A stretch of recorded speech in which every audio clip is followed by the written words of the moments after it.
Well, I'm not going to hold my breath, but there are a bunch of mangoes on my mango tree here at the Winters Ranch. First flowering ever after growing this thing in the ground for about 5 or 6 years. And it looks extremely happy. And let's see, what can I say about it? They're like the size of a bean, like a small little jumping bean, like a Mexican jumping bean, whatever those are. So let's get a little closer up here.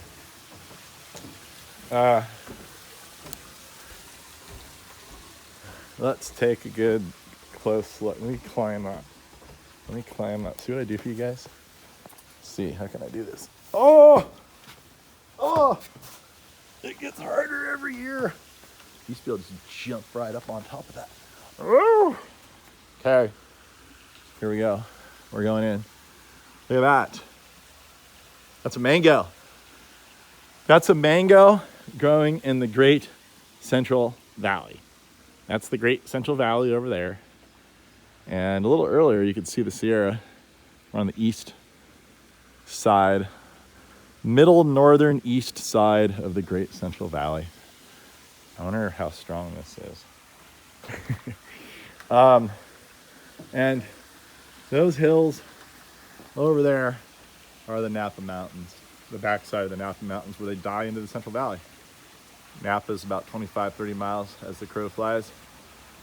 That way.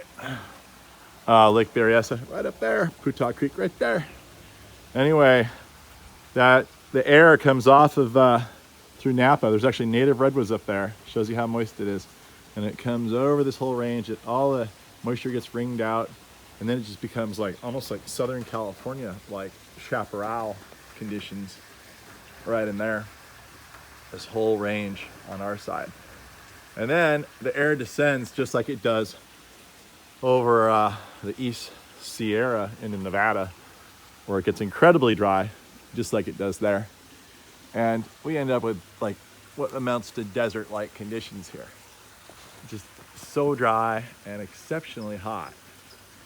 And what's amazing is that, because these trees love heat, and apparently they like dry weather for fruiting and flowering. The other thing that's interesting that happens here is the air circulation. These hills that I just showed you way over there, those hills, they die out down by the bay. That allows intrusion of marine air to come into the Central Valley, and it spreads out in places like Stockton, Modesto, and it goes south, then it bends up north, and goes all the way to Sacramento, actually. Sacramento is kind of in a direct line of where that air comes in. So it actually gets a little bit of relief from the heat. And that air goes up the Central Valley, and it gets weaker and weaker and weaker as it goes.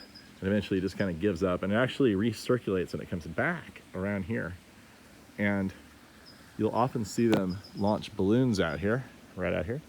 And you'll see the balloons floating this way. And then if you drive that way, past where they're doing the balloons, the wind is going that way. So the balloons are going this way because they're close to us. That shows you there's a back eddy draft of air. And that also makes us extremely hot because the air that even brushes by here doesn't come from the Delta. It comes from the northern Sacramento Valley after it's been preheated. And so this is like a furnace here. So I'm envisioning mango trees all down here, commercial mango grove. And we have all kinds of really tropical, very tender plants that thrive here because we're on this elevation a little bit and all the cold air drains away. There's a commercial citrus right over there. See that? They have a really big grove. I have a little grove right there. But I'm thinking from the performance of this tree, I'm thinking there's no reason why I couldn't. Well, of course, I haven't made a fruit yet. Need to make a fruit that ripens up. But this tree has not been damaged the whole time it's been here, like 7, 8 years. Of course, it is in a really amazing microclimate.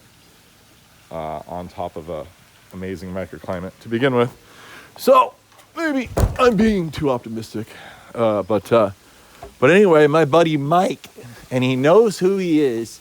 Hopefully he's watching this video. Is that a bad omen? Did I just kick the bucket?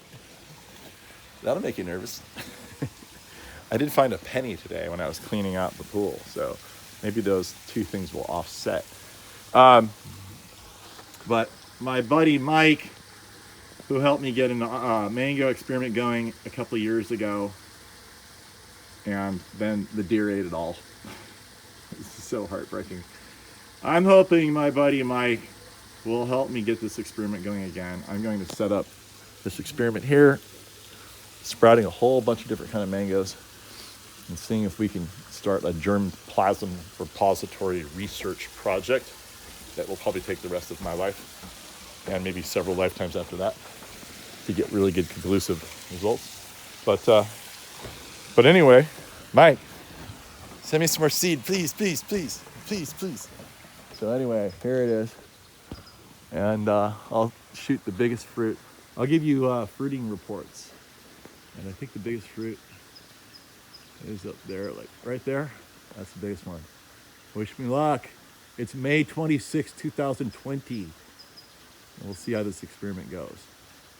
But I'm thinking that it's possible.